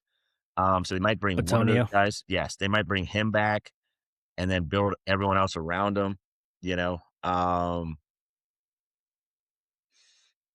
Truly it's a mess. It's another team that I think we all know why bring in a QB when your starting QB is in college right now. So don't waste any picks on that trash. Go build around what that QB could be next year. That's fair. Yeah. All right. Let's get into some players that we've been seeing traded a lot this offseason. I'll start with my 3 is Swift. And I think a lot of it is because we don't know where he's going to be, what he's going to do wherever he goes. But he showed this past year that he could be good for fantasy still. So there's still value to that name. A couple trades that I saw. One was I thought fair, and then another one I thought was insane. So Miles and you actually made this first trade. You got Swift and the 401. Miles got the 210 and the 301. And I think that's about where his value should be. He's a back that's getting older. You're not sure about his future, but if he sticks somewhere, he could be good for fantasy. And you're not going to get someone like that at the 210 in this class at that position. Um, and then another one that I saw, unless you want to talk about that trade. It happened a long time ago. I still think he It was a stays with month ago. yeah, and maybe even a little longer. I still think he stays with Chicago. If that's the case, getting a starting slash rotational running back for the 210 and 301 in this draft just doesn't happen much. So I'm excited about it. We'll see what ends up happening. Um, yeah, you're not at the 210. You're not getting a running back that's anything more than a dart throw, and I think Swift's more than a dart throw, and he's only 27. Yeah. The other trade that I saw that involved Swift was also about a month back, and I thought was bonkers. Bebe Alex, he got the 106 for Montgomery, Swift, and Christian Kirk. Like, give me the pick all day long. Yes, I do like David Montgomery, but it looks like he's out from the Lions, so he could go somewhere and get more work than he did this past year. And Swift could be someone that is an RB, like a back end RB1 to a back end RB2 this upcoming year. But to pay the 106 for the peak output of those two players, and Kirk is nothing at this point. It just seems like a gross overpay. And like, if you believe that much in Swift and David Montgomery, then call your shot. But they are two backs that their value is going down. And to pay that price, it just seems insane. So there's two trades there. One, which I thought was fair value. One, I thought that was an overpay for Swift. He's just someone that's a bit polarizing because he is perceived as cheap, but can have good value for fantasy, but not at the 106. Yeah, I guess. Nah, I can't even justify it. Like, that's a nobody in Kirk, an ancient running back that doesn't want to be in Detroit, which is the best situation he could be at, which is dumb. And then Swift. And Swift, even though he looked good at many times, I mean, look above. He's a late second and early third kind of value, which I think is fair. Yeah. Hey, by the way, you are on the clock in Dad's 31. Ooh, Who I'll are go you? pick. I think we're only in Who are round you going to pick? 32 now. I don't think we've made. We're in 25, sir. Oh, Jesus. How? Anyway, let's get on to the next guy because Swift is a good one to bring up just because he's older and where his situation is, but it does show kind of the valuation that I think people have for him. Yeah, fair enough. All right. Josh Allen was my next guy. He was someone, him and Jackson were two of the guys that I said during the season that these are guys that I would try and trade if I'm not trying to win this year. Just because you could still get a haul for them. And we've seen already this offseason that both of their teams have changed, at least somewhat, as far as the staff that's there. Jackson, it's a whole new staff. But for Josh Allen, he loses his head coach. The OC is now the head coach, and that team has not drafted anyone of note in quite some time. So it's hard to keep a good team, which he's still going to have to do everything. So he's going to be fine for fantasy, but he is getting older, and the way that he plays has me concerned for how much longer he can keep doing it. So I'll go through these two trades. One was Bebe Alex and Miles. Miles actually traded for Josh Allen. He got Josh Allen and the 204, and Miles gave up the 102, the 109, 110, and the 211.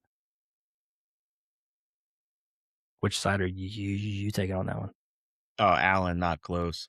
But that's also because I'm not as big a fan of Mendoza. You traded Allen and 204 for Mendoza, 109, 110, and 211 in a weak ass class. Yeah. Like, if you're awesome at picking and finding the diamonds in the rough for 109, 110, and 211, great. If I'm not getting a 27 first plus maybe all this stuff, nah, I'm just keeping Allen. Yeah, that's fair.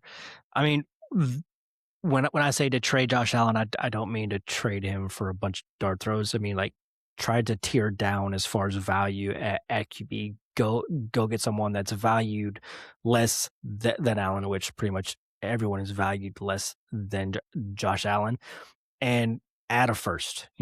Get more picks on top of the player that you are down tiering to, and get out of Josh Allen while he's still the QB1 in Dynasty, and he's been there for going now on like 3 or 4 seasons. So like it's got to end at some point. So, But I mean, look at the next trade. And I know I was part of it, but that's kind of more the value I'm thinking about, you know? Yep. So Colin did trade for Josh Allen. He got Josh Allen, Chase Brown, Parker Washington, 311, 310, and 406. And he gave up the 102, a 27 first that was not his, and then his own 27 first. So actually the guy that traded away Josh Allen got back his first, and then Colin also gave him his 27 first. So 2 first for next season, and then the 102 this year. This deal feels kind of light, considering that you also got Chase Brown. But I do get that people very much prefer the class next year. So this is probably about where, if I was trying to rebuild, this is probably something that I would look at for Josh Allen, but I think it's missing a QB. Like someone down there that people aren't really, too excited about, like Bryce Young, Tyler Shuck, Cam Ward, maybe Well, a they got Stroud. Mendoza. It's I mean, Mendoza for Allen on again. top of that pick. Yeah, which I get. What's funny is he tried to separately give me Allen and Brown, and I said, I'll do all this package together. But part of this trade, and I understand it from his side, is he, I think, took over this team and immediately was trying to say, hey, I'm ready to tank, and started selling pieces. And I had his 27 first, which means it's probably, it probably would have been a top 3 or 4 pick. So it's high. And now that he's tanking, Yep. it looks even closer to a 1 or 2. So that was part of the fight. Well, of course, I'm hoping mine is late right now that I got Allen and I have a pretty good team around it, and Chase Brown and Washington, etc. And let's be honest, that 406 made the whole difference in this trade.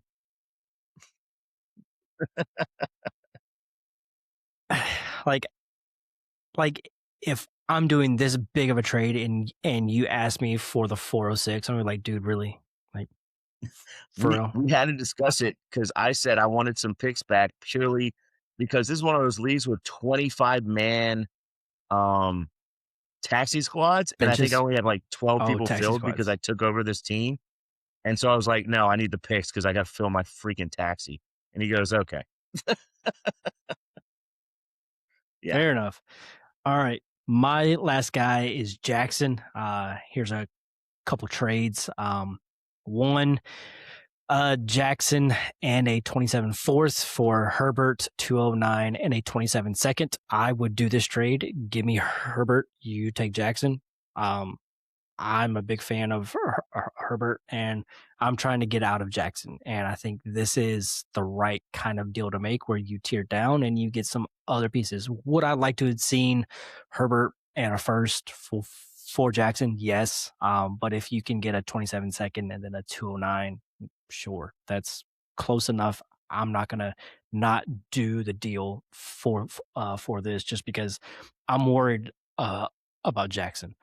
Um, the second trade was an RB for RB trade, Jackson and Gibbs. No, I'm just kidding. So it was Jackson and the 202 for Gibbs and the 205.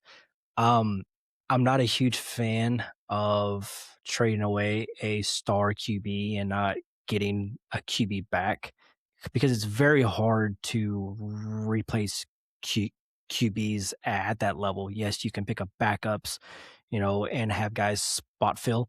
But when you are giving up a star QB and not getting one back, even at a down tier, it's just tough for me to pull the trigger on that. But for Gibbs, I do get the trade, and I could see the 202 and 205 being flipped on either side. But people tend to value the QB position more than the backs.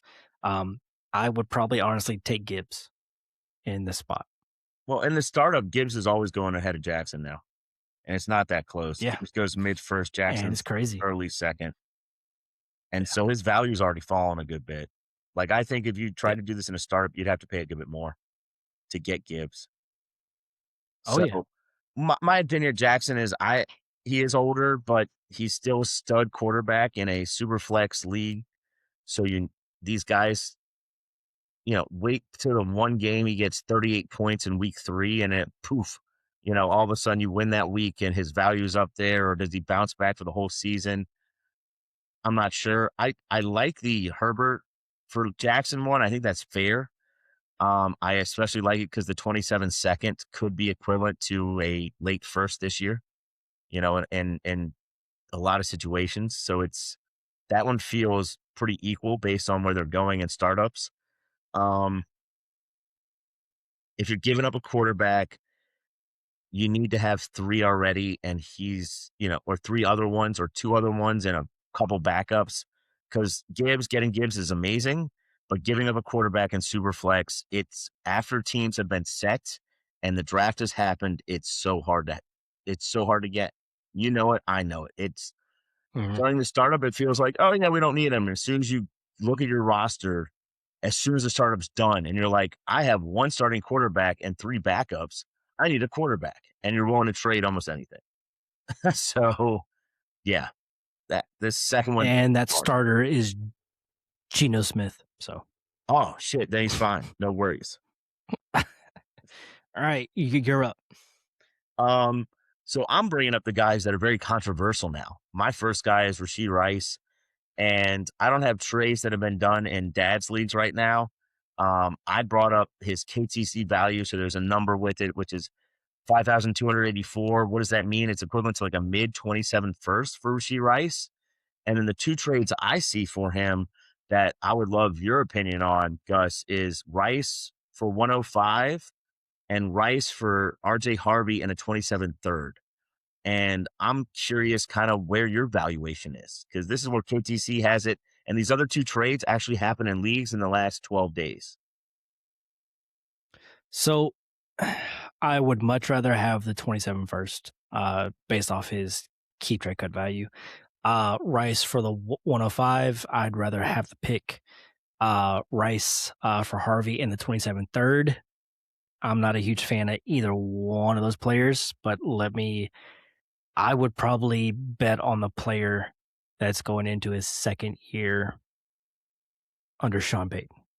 So in other words, because of the suspension and being a dumbass off the field, as much as he was a star, He's even when you got to use him any week you used him, he was very good. But because of the off field issues, it's let me get something now instead of having to deal with the headache. And I get it. Like Rice for 105, I'm taking the 105. Yeah, I'm not playing the game anymore. I saw it. We love him with Mahomes. He was clearly the wide receiver 1, but it's not there. And I am a Harvey fan, so for me, it would be Harvey in the 27 third in that situation. But if I have Rice in a few leagues, and I said it earlier, I'm just kind of holding to see because I want some shares in case a negotiation or a civil court is worked out.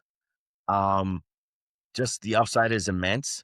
And a lot of those leagues at this point, I already have some wide receiver depth. So if it doesn't pan out, I'll deal with it. Because truly, if I could get a mid first in 27, he's gone. If I can get the 105, he's gone. So anyone listening that plays in leagues with me and I have Rice and you send that pick, it is auto accept. Am I doing it? Here you go, Gus. I want to bring this. If I said it's the 109 instead of the 105, are you keeping him or is he gone? Pick. Wow. What about 202? See, the thing is, I don't have Rice, so it's like I would ask for more just because of based off of where the market value is on Rice. But if like push comes to shove, I'd probably take the pick. Okay.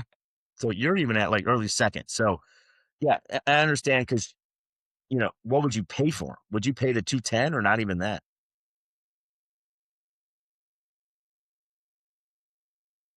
If I sent a trade for Rice, you would be offended because I'd probably send you a third to start off. Okay, then you and I might be in the same spot. If someone sent you a trade, Travis Hunter or Rashee Rice, who are you taking? Hunter. Oh yeah, no way for me. If someone asked me in a different league, like, "Hey, I'm getting rid of Hunter. What's the best offer?" and I said 303, and he's like, "Are you serious?" And I was like, "I have 0 shares, and I want 0 shares." Yeah, that's fair. I've got, I think, like 2 or 3 shares of Hunter, and yes, with all the news coming out that he's probably gonna play more on defense. Yeah, it could be bad, but he's still playing football and not in prison. And Is quarterback prison for fantasy? Where I was getting to is say there's an injury to a wide receiver for the Jags. Well, they can just pull Hunter over and play on the offensive side of the ball. So he's going to have his times where he's going to have games. So if it's best ball, great. If it's where you have to call your shot every week, it's going to be tougher. But I just feel like Rice is not going to be in the league for much longer. Gotcha. Yeah, I get it. So the same I'll way take the player. So, yeah, I'll take the player that's playing. fair. The next guy I have is RJ Harvey, actually, and I wanted to bring him up since he was already up top. His KTC value is 4512, so 4,512, which is equivalent to, it's around the 108 in this 2006 draft, and in 27 it's like the 111 or 112, if you could already say that's what the pick was. And then one of the trades that I found that was interesting that we should probably discuss was actually RJ Harvey and JJ, not JJ McCarthy, but Justin Jefferson for Gibbs. And it's, do you believe in the bounce back? Is Harvey enough to go from where JJ is now to get up to Gibbs? But it's also based on where they are. I don't know if Gibbs' value can actually go up where these other two could. Yeah, I mean Gibbs is already a mid first round pick, so it's hard to go up from there, Right. especially in a super flex league.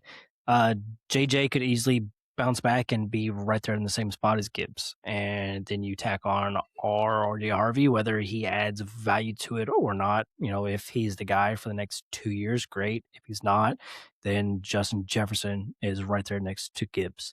I tend to lean towards the pass catcher, the wide receiver. So I would take the shot at the RJ Harvey and JJ. Even though I'm not a huge fan of RJ Harvey, he just didn't look good to me. Yes, he had his plays, cool, but he just didn't look like he belonged to me. Which is fair. And I feel a little differently. I'm a RJ Harvey fan, and I think that's partially because I'm biased because I got to see Sean Payton with Kamara, and I still think Harvey is his Kamara, and whether he's as good or not, truly rookie year, he didn't look as good, but he did score 14 touchdowns or something crazy. So we'll see. One of my next guys that I want to bring up because it is whether controversial is the best way to describe it, or at least a player we need to discuss, is TreVeyon Henderson. And it's because we saw in the playoffs, I mean, he was truly a backup in a lot of games with very little usage. His KTC value is 59.49, which is an early first this year in 2026. I'll bring up a couple of trades that happened in the last, I think, 13, 14 days. One was Henderson plus a 203 for a 27 first. And the other was Henderson plus 105 for Genty and a 27 second. Those are tough. And I think it comes down to a lot of what do you believe about Henderson. I think he is a very good player, and he is in a position with a coach that wants to put the vet on the field in the playoffs. And they might have won. They might have won. The Super Bowl if they just started TreVeyon. But Yeah, that's the reason. Who knows? Yeah. But he has shown when he gets the bulk of the work that he can be good, and he was good for fantasy for those, 2 games that he started. He was, one of the best players in fantasy for that short stretch when Stevenson was out. So it's all about what do you believe is he going to be? I'm a big fan of his. I would take Henderson and the 203 for a 2027 first. Henderson and the 105 for Genty and a 27 second. That one's closer to me. Whew. Give me the 2 top end assets in Henderson and the 105 pick, because that's just more shots at it. That's more depth, and you can see that this year depth won people a lot of leagues because you need, one player. It's very hard to win a league because you have the one best player if the rest of your team is shit and you don't have depth. So a lot of it is, how many players are you starting? How deep is your bench? How does your depth look? But just in a vacuum, I think I want the 2 shots. For me, that is tough. Opposite. Well, you also know I'm not a big Genty fan. So for me, I'm taking the Henderson and the 105 because I know the 105 should be a very early first round wide receiver. Where the second, as much as I like the 27 second, I don't know. And Genty's in a bad situation. Henderson's actually in a good situation, except the coach likes playing the vet. Now, if you could say I could re-roll for a 27 mid to early first, doesn't even have to be a top 3 pick, but let's say 4 to 6, I'm probably doing it. But when you say it's a random first, I can't guarantee that. Let's be honest, chances are someone who's trading that 27 first for Henderson is not rebuilding. They're probably at least see themselves as whether it's a fraudulent contender or at least they were the 7th team. They just missed the playoffs and this is what's going to bring me the difference, right? So at least, which means it's probably better than that even. So I would take the Henderson in the 203. Oh, yeah, no, and I figured you would be on the other side of it. Yeah. No, and I love 27 first, and I love the pick, but Henderson does have the talent. And it's just, is he going to be used at some point a little more? And so I'll move on to the next and last player I have on this trade show that's been traded a lot recently that it's kind of fun to talk about. And we haven't had a tight end yet, so I wanted to bring one up, and that's Harold Fanning. His keep trade cut value is 48.80, which is 26.106. About is right where it's at pretty much. And so here are 2 trades I saw that happened recently. And one is Fanning and a 27 second for Brock Purdy. And the other is Fanning and the 403 for Laporta and Derrick Henry. And so these are two areas that are interesting. I guess I do also want to say I've gotten a lot of these trades from Dynasty Daddy. So I guess I should highlight them as well because the good work they're due that shows me and helps me look at what trades have already happened recently with these players. This one's tough because I was a big fan of Fannin when he was coming out last year. I mean, I took him every fucking where. I have so many shares of him. But for the 106, it's tough because I don't know what that offense is going to look like, and I can only hope that they keep him involved. And he wasn't a highly drafted tight end to begin with. Yes, he's probably their best pass catcher. So it makes it tough on what do I believe of the player versus what do I believe the team is going to do with that player. And I think both of those are kind of dart throws, but Fannin has shown that he can do it. So I'm probably taking Fannin. Gotcha. Um, the only one that and worked for me is actually we already discussed it, but trading a quarterback and these are tight end premium leagues, but trading a quarterback and not getting one back, you just have to have so much depth. You know, I would take Purdy. Yeah, if it's a startup, I understand. You know, these Purdy and Fannin probably go pretty close to each other, but you also have the opportunity to get quarterbacks at a different spot. But if this is just your team now and you're giving up Purdy and you don't have two other very good ones, you're going to feel it. The other one, that one is easier on me, and I actually like the Laporta Derrick Henry side, and I think this is probably a trade where it was Fanning in the 403 for Laporta and Derrick Henry, and this is more of a Fanning was on a contender, so they got rid of him to get two pieces that are a win now pieces, especially with Henry, and the other team had those older assets where like it's time to move on and try and rebuild, and that's a perfect way to start. I agree with both of those. I would take Purdy, and then I would take the Sam Laporta and Derrick Henry side as well. Yeah. All right. That's it. We're going to get out of here. First, I want to give some dad advice. Kind of going back to the top where we talked about more, as a dad, a lot falls on your shoulders. There's a lot of stuff that you have to do throughout the day. There's a lot of things as a father that falls in your lap every day, and everyone may not see it, and sometimes it gets hard. So if you're feeling, a certain type of way, please call somebody. It's not better without you here. The world is better with you in it, and I truly believe that. So if you're having problems, call someone. Call me, call someone in your family. Don't take it that far. Yep. That's all I got. No, agree. I think another good show, Gus.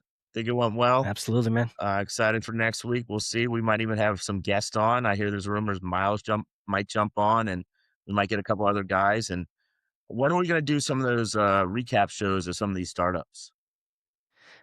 So next week I wanted to do the mock draft recap on how the season went. So I'm sure Miles will be on that one. Miles is actually going to be in town, I think on the 28th. I think we might hang out for a bit. So see how that goes, and hopefully he can be on the pod next week. I'll post in that chat if anyone wants to join for that that episode, because I think we had 3 or 4 people on when we did the mock, and we talked about the mock. So I'm sure some people would like to come on and talk. I did not have a great season. I think I was one of the worst teams, but if you go back to the episode, I said I drafted for value, and if it goes bad, I'd like the youth of my team to go into a rebuild, and that's exactly where it went. I was hoping to contend. It didn't happen, but I still like the team. Yeah, I haven't even looked at it. The only thing I do remember, I think, is I think that's a team where I took CMC and Kyron Williams, who had good years, so I think I did well. Trying to remember because we did best ball, but yeah, no, excited to go back and see that draft and how it turned out. Especially because almost always I am a, like, 1-year tanker rebuild team to immediately try and come back, and in that draft, I did the opposite, so but thanks, Gus, as always. Always fun chatting with you, sir, and, have another good week. Absolutely, man. Same.